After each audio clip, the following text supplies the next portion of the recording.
ready, man?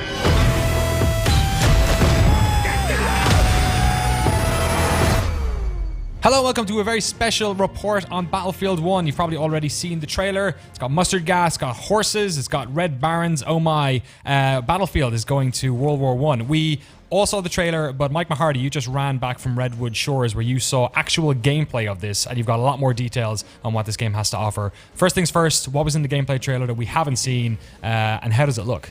It looks awesome, and the whole focus of the multiplayer is that land, air, and sea. So in the gameplay we saw, they were cutting between like the pilot of this like red triplane. It looked like the Red Baron, right? And they cut back to the person on the rear gun, like shredding other planes following it, because they're saying like you can actually like dogfight and whatnot. It's all just, it's pretty much they're trying to give you as many like creative ways to add that Battlefield flavor that they said, but at the same time making use of the World War I environment, which it looks pretty great. And from the gameplay, also looked really good. What else did you see in the gameplay? What in terms of like scale, in terms of environments? So they showed us more like the planes themselves. It looks like you have a lot of room to move, unlike like Battlefront, which DICE also did. They showed on foot combat, like someone with a Springfield rifle, like a medic coming up on this like Italian hillside. It looked like someone was down. He came up behind this little rock wall, syringed him. They cut to a scout who was up on top, like.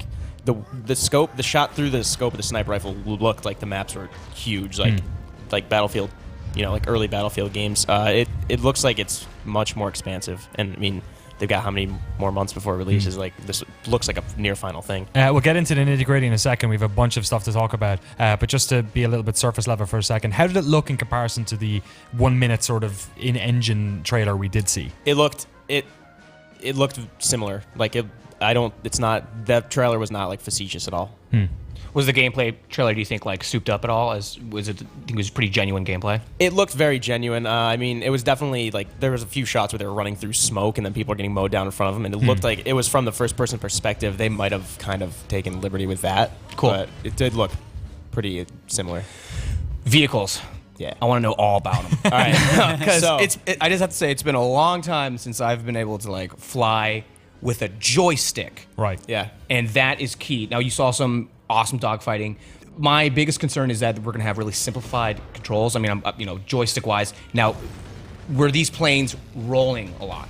Could you see like a genuine roll and some actual dogfighting moves? So the shots they were showing from the turrets and whatnot, this plane was like going all over the place, like dogfights. They said they want to actually let you do dogfights while another one of your friends doing a bombing run to clear the way for the tanks and the infantry, and the other one's doing a strafing run along the trench. So I can't say that I don't know how it's going to feel, obviously, but they said they're like making sure you can do all this stuff. So because they want the air combat to feel very air combat, its own thing, but also feed into the naval and the land. But they don't want to strip down any one to just like make them all fit together better. What other types of vehicles did you see? We heard them talk about horses, tanks as well. I guess were in World War I, kind of. Yeah, the Battle of the Marne was the first time they had like Britain had tanks or whatever. I think I'm probably mistaken, but they had these like the tanks. They showed this one part where the guy looked up from the trench and these tanks were rolling toward him. They said they're gonna have light tanks, heavy tanks, armored trucks. They're gonna have battleships. You can control the battleships, and according to Danny Berlin's the lead designer, he was saying you can demolish a shoreline with with the battleships. Damn. And there will be like lighter cruisers, I imagine, just to kind of like add that inter-naval battles, I guess, to like between navies, not just like bombarding. Horses, which will function like Aaron said, like as motorcycles, I think, more like to scout and flank. Did they say you could fight on the horses or anything? Or? I wouldn't be surprised. I wouldn't be surprised because it's got a lot of the melee combat system, right? Sure, they said that they built like a completely new, maybe not completely new, but they like designed this specifically to help you do. There's a bayonet charge ability. You can use your like trowel shovels. You can use that trench club, that like spike thing that the guy in the cover has, as well as sabers. The guy in the horse they kept showing had a saber. Yeah. I imagine they showed that because like maybe like you can do that like Zelda or something. That'd be cool. I don't know, yeah. Did you get a sense? So it seems like we have our classic assault, medic, recon, support classes. Scout, yeah. Yeah, scout. Did you get the impression of like how they work in this combined arms environment? Is it any different from previous Battlefield games? Does it feel the same but with a different flavor? It feels, the way they described it sounds pretty traditional. So support sounds like it's the class that's going to have the heavy machine guns. In this case, like the water-cooled 30 cals, I imagine. They had another one where the drum was on top of it. But it seems like, Yeah, Scout is going to be. It seems pretty traditional as far as they're doing it. They didn't mention like what kind of progression there will be in terms of like an overarching RPG umbrella or anything. What scale are we talking about? 64 players in the multiplayer battles. And to branch really quickly into single player, this campaign they said it's featured at like a multifarious group that's like experiencing a changing world. I don't know, it's some PR line, but they said they're trying to make it more like a Battlefield campaign as opposed to the last like 3 games have been trying to go like Call of Duty-ish. It's going to be open. I would imagine not as massive as the 64-player multiplayer arenas, but maybe like Bad Company a little bit. Right, that's what I was thinking. Some like little bit more open, or like some of those Halo missions where you can go do different objectives at certain points. But they said they want to have that same land, air, sea combat that's in the multiplayer in the campaign. God, that's what they were missing for so long. Right. What about there was a brief sort of leak this morning where we saw Harlem Hellfighter on what now looks like the box art. Actually, did they talk about any specifics about single player that way? So Rob Crossley over in the UK saw the trailer at the same time as me. He interviewed different people, and he was saying, or they were saying that originally the leak said it was like an alternate history World War I. It seems like they're pretty rooted in history. I'm sure they're going to take liberties to make it more fun, but it seems like they're going. I mean, the Harlem Hellfighters, between that, like the Red Baron plane, they're trying to focus more on battles that not everybody knows about. It's not just going to be like Verdun and Marne, and though it's going to be like Italian Alps, the deserts of Arabia. I mean, there's a massive war that it gets overshadowed all the time by World War II, and they really want to kind of make use of that era. But yeah, they didn't really say too much about single player. They said they were going to talk about that more, but I kept asking questions. They couldn't. Did you get the impression? I think when a lot of people hear World War I, they think bolt action Springfields, and like how are they gonna make that setting exciting for Battlefield players who've come to expect a large variety of weapons and also like customization of their weapons, which there wasn't a lot of in World War I.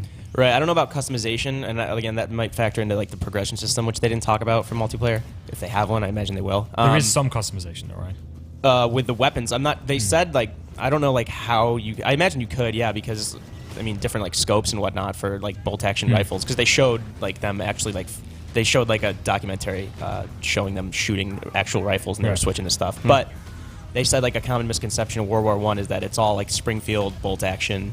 And then maybe a trench shotgun and a 30 cal machine gun. But they said no, there's going to be automatic rifles, semi-automatic rifles, revolvers, semi-automatic handguns. There's going to be different kinds of machine guns because it's all these different armies and all these different nations and these factions are going to make use of all of them. So it's not just going to be bolt action all the time. Can I put red tiger stripe skin on any of these weapons? Because I need to know. At least a little cheetah skin or something like that. I hope so. I have no idea. Only if you pay not. $219. Yeah, I hope not. That'd be really funny to look at like textbooks and to see Rob's great granddad with a zebra skin rifle. I have one question on. There were some screenshots we saw of like the dog. I have to go back and dogfight. It looked like there were a lot of planes in the air. I know there's also a blimp, which I want to get to. But did you see a lot of planes flying around? So from the gameplay they showed us, the brief one, there were at least like 4 other planes in the sky. One was chasing them. But the screenshots, unless they're misleading, it shows like 6 or 7, 8 planes in the sky. What about, last shot of the trailer is a freaking blimp. Yeah. Do you know anything about that thing? So Rob Crossley kept asking them if you can pilot it or go inside it at all, maybe, but they haven't told me anything, and they didn't tell anything in the gameplay. The gameplay itself ended the same way, or the gameplay showed the planes going around the blimp. So it definitely does not look like it's part of the skybox just for appearance's sake, like Battlefront. It's there. It looks. I would be very surprised if you can't interact with it in some way because you can use battleships. Why wouldn't you be able to use a Zeppelin? Right, yeah, for sure. To be fair, the battleships seem to be a lot more like the AC-130s from previous Battlefields, where you wreck shop and then people figure out what you're doing and they come after you and shut you down pretty fast. Okay, we've talked about classes, we've talked about vehicles, we've talked about weapons, we've talked about single player and the multiplayer. Is there anything else that we haven't touched on, or what is your sort of overall impression of it from talking to developers and actually seeing gameplay? I think we covered it all. My overall reaction today was very pleasantly surprised. I was going into it just kind of expecting maybe like a future warfare thing or just another like Battlefield 5 military shooter, but it's a military shooter, but like a very different era that we haven't seen in games. I'm sure there are games of World War I, but nothing like the AAA budget. All right, it's coming out October 21st for everyone. It's October 18th, though, on EA Access. That's only for PC and Xbox One, right? Correct, yeah. All right. So PS4 is 21st. Gotta wait around, and I'm sure we'll have much more information on it over the next couple of months as well. Thank you so much for watching this special report on Battlefield 1. If you have any thoughts about the game, your expectations for what you like and what you didn't like, please put it in the comments below. Thanks very much.